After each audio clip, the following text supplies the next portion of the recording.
Assalamualaikum warahmatullahi wabarakatuh. Di pertemuan yang kedua ini yang akan kita bahas adalah manusia purba yang ditemukan di Cina atau Tiongkok.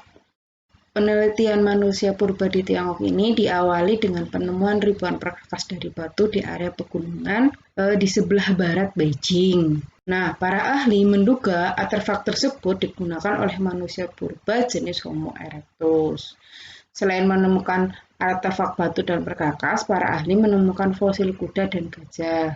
Nah, berdasarkan penemuan tersebut, para ahli menduga pada zaman dahulu wilayah tersebut merupakan padang rumput, hutan, dan danau. Di Tiongkok itu sendiri, ditemukan dua jenis manusia purba. Yang pertama adalah Sinanthropus pekinensis, yang kedua adalah Sinanthropus latianensis. Kita bahas dari yang pertama yaitu Sinanthropus pekinensis. Sinanthropus pekinensis ini ditemukan pada tahun 1927 oleh Davison Black dan Franz Weidenreich di Gua Kapur Chao Khao Tien, Peking. Lah, Peking ini sekarang disebut sebagai Beijing. Fosil yang ditemukan ini dianggap sebagai bagian dari kelompok manusia Pithecanthropus.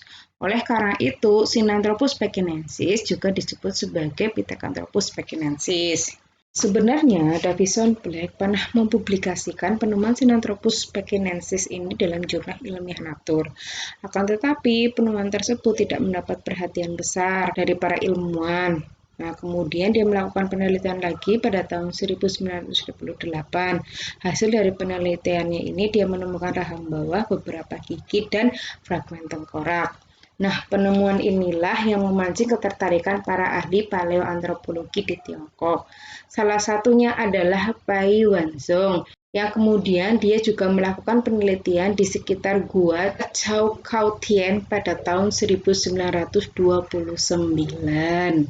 Adapun ciri-ciri dari Sinanthropus pekinensis ini yang pertama adalah kepala hampir mirip kera, hidung pesek, mulut agak maju, tulang alis besar, volume otak 900 sampai dengan 1200 cc, dan kaki serta tangan mirip manusia.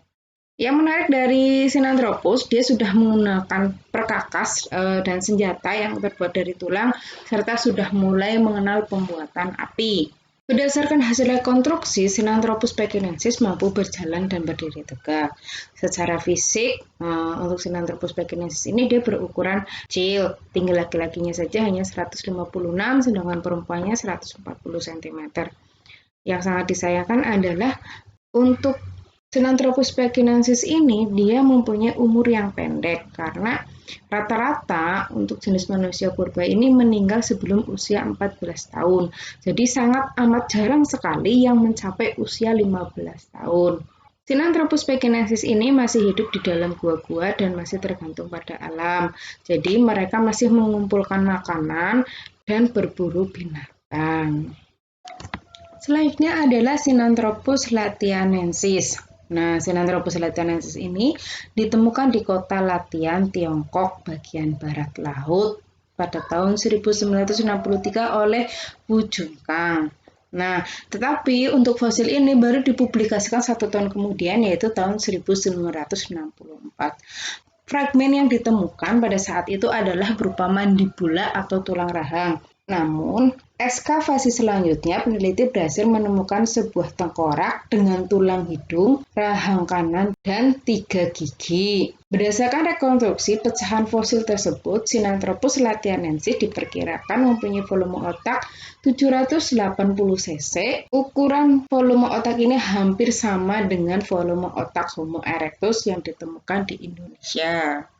Di samping penemuan fosil Sinanthropus latianensis ini, banyak ditemukan juga serpihan artefak yang rapih seperti batu dan abu. Hal tersebut menunjukkan bahwa manusia purba ini sudah memiliki kemampuan menggunakan peralatan untuk menunjang kehidupan dan membuat api.